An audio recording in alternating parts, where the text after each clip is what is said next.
Hello, this is Yashaswini Ravindra. ನೀವು ನಿಮ್ಮ ಮನೇಲಿ ಸೋಮಾರಿ ಅಂತ ಬಯಸ್ಕೋತೀರಾ? ನಾನು ಅಷ್ಟೇ, ಬಟ್ ಈಗಲ್ಲ, ಸ್ವಲ್ಪ ವರ್ಷಗಳ ಹಿಂದೆ. ಈಗ ನಾನು ಲೇಜಿ ಕ್ಲಬ್ ಅಲ್ಲಿ ಇಲ್ಲ, ಸಾರಿ.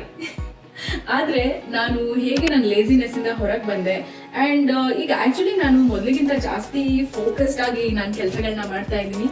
ಇದು ಹೇಗೆ ಸಾಧ್ಯ ಆಯ್ತು? Because of few Japanese techniques. ನೀವು ಇಕಿಗಾಯ್ ಅನ್ನೋ ಬುಕ್ ನ ಓದಿದ್ದೀರಾ?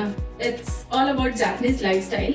ಜಪಾನ್ ಅಲ್ಲಿ ಜನ ಹೇಗೆ ಆರೋಗ್ಯವಾಗಿ ಅಂಡ್ ಖುಷಿಯಾಗಿ ತುಂಬಾ ವರ್ಷಗಳ ಕಾಲ ಲೈಫ್ ನ ಲೀಡ್ ಮಾಡ್ತಾರೆ, ಅದರ ಸೀಕ್ರೆಟ್ಸ್ ಏನು ಅನ್ನೋದ್ರ ಬಗ್ಗೆ ತುಂಬಾ ಪ್ರಾಕ್ಟಿಕಲ್ ಆಗಿ ಬಂದಿದ್ದಾರೆ. ಅಕಸ್ಮಾತ್ ಓದಿಲ್ಲ ಅಂತ ಅಂದ್ರೆ ಪ್ಲೀಸ್ ಆ ಬುಕ್ ನ ಓದಿ. It can be life changing. ಬರೀ ಆರೋಗ್ಯವಾಗಿ ಖುಷಿಯಾಗಿ ಬದುಕೋದು ಮಾತ್ರ ಅಲ್ಲ, ಇವರ ಲೈಫ್ ಸ್ಟೈಲ್ ಅಲ್ಲಿ ನಾವು ಹೇಗೆ ಸೋಮಾರಿತನ ಓಡಿಸಿ ನಾವು ನಮ್ಮ ಕೆಲಸದ ಮೇಲೆ ಮ್ಯಾಕ್ಸಿಮಮ್ ಫೋಕಸ್ ಇರ್ಬೋದು ಅನ್ನೋದನ್ನ ಕೂಡ ಇವರ ಕೆಲವೊಂದು ಟೆಕ್ನಿಕ್ಸ್ ಅಲ್ಲಿ ಹೇಳ್ಕೊಟ್ಟಿದ್ದಾರೆ. ಏನು ಆ ಟೆಕ್ನಿಕ್ಸ್ ಅಂತ ನೋಡೋಣ ಬನ್ನಿ. ನಂಬರ್ 1, ಇಕಿಗಾಯ್. ಅಂದ್ರೆ ನಿಮ್ಮ ಲೈಫ್ ಅಲ್ಲಿ ನಿಮ್ಗೆ ಯಾವ್ದ್ರ ಬಗ್ಗೆ ಪ್ಯಾಷನ್ ಇದೆ ಅನ್ನೋದನ್ನ ಮೊದಲು ಕಂಡು ಹಿಡ್ಕೊಳ್ಳಿ. ಫಾರ್ ಎಕ್ಸಾಂಪಲ್, ನನಗೆ ಆಕ್ಟಿಂಗ್ ಕರಿಯರ್ ಸ್ಟಾರ್ಟ್ ಮಾಡೋದಕ್ಕಿಂತ ಮುಂಚೆ ನನಗೆ ಆಕ್ಟಿಂಗ್ ಅಂದ್ರೆ ತುಂಬಾ ಇಷ್ಟ ಅಲ್ವಾ. ಸೊ ಅದ್ರ ಬಗ್ಗೆ ಯೋಚನೆ ಮಾಡಿದ ತಕ್ಷಣ ನನಗೆ ಏನೋ ಒಂಥರ ಖುಷಿ ಆಗ್ತಾ ಇತ್ತು, ಒಂಥರ ಇನ್ಸ್ಪೈರ್ ಆಗ್ತಾ ಇದ್ದೆ.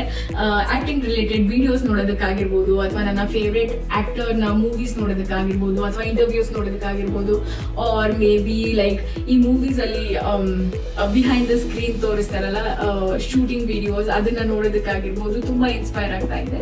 ತುಂಬಾ ಪ್ರಾಬಬ್ಲಿ ಬೆಳಗ್ಗೆ ಎದ್ದ ತಕ್ಷಣ ಒಂದು ಆಕ್ಟಿಂಗ್ ಅಂತ ಒಂದು ನೆಟ್ ಮಾಡ್ಕೊಂಡಿದ ತಕ್ಷಣ ಒಂಥರ ಜೋಶ್ ಬರ್ತಾ ಇತ್ತು. ಅದೇ ತರ ನಿಮ್ಗೆ ನಿಮ್ ಲೈಫ್ ಅಲ್ಲಿ ಯಾವ್ದ್ರ ಬಗ್ಗೆ ಪ್ಯಾಷನ್ ಇದೆ? ಈಸ್ ಇಟ್ ಲೈಕ್ ಸಿಂಗಿಂಗ್, ಅಥವಾ ಡ್ಯಾನ್ಸ್ ಮಾಡೋದಕ್ಕ, ಅಥವಾ ಗಿಟಾರ್, ಅಥವಾ ಆಕ್ಟಿಂಗ್, ಅಥವಾ ಕುಕ್ಕಿಂಗ್? ಯಾವ್ದ್ರ ಬಗ್ಗೆ ನಿಮ್ಗೆ ಅದನ್ನ ನೆನ್ಸ್ಕೊಂಡಿದ ತಕ್ಷಣ ನಿಮ್ ಟೆನ್ಷನ್ ಎಲ್ಲ ಮರ್ತೋಗಿ yes I should do it ಅಂತ ಅನ್ಸುತ್ತೆ? ಅದನ್ನ ಮೊದಲು ಕಂಡಿಡ್ಕೊಳ್ಳಿ.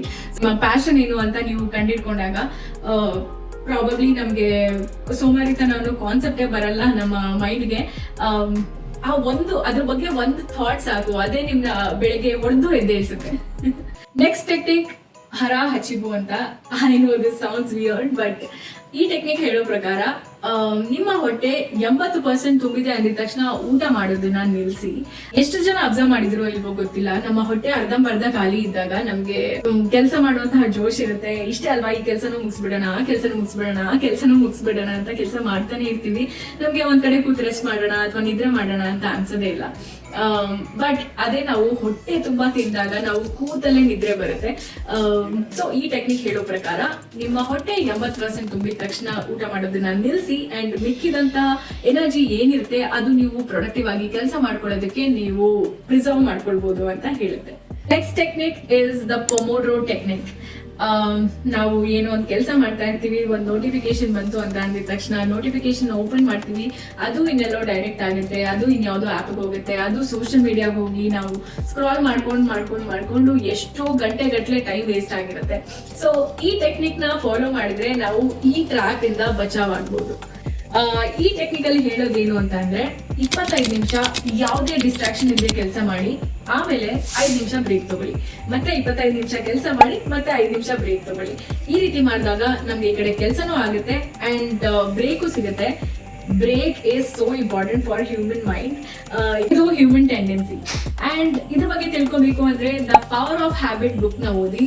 ಅಂಡ್ ಯಾವುದೇ ಬುಕ್ ನ ಓದೋದಕ್ಕೆ ಹಿಂದೆ ಮುಂದೆ ಯೋಚನೆ ಮಾಡಬೇಡಿ, because self investment is the best investment. And ಕೊನೆಯದಾಗಿ ದ ವಾಬಿ ಸಾಬಿ ಟೆಕ್ನಿಕ್.